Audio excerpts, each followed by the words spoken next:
ঈদ উপলক্ষে দুস্থ মানুষের মধ্যে বস্ত্র বিলি করলেন তৃণমূল নেতা অজয় বর্মন। রবিবার অনুষ্ঠানের আয়োজন করা হয় তপন কসবা গ্রামে।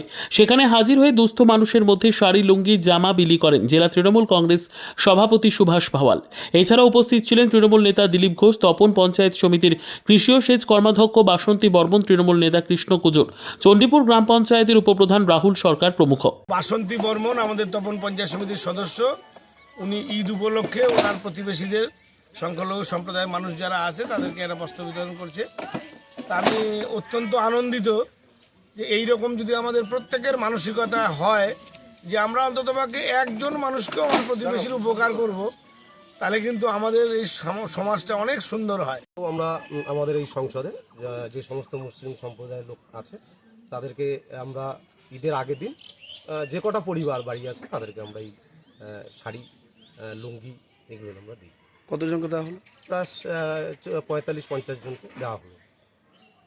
ব্যুরো রিপোর্ট, উত্তর বাংলা সংবাদ।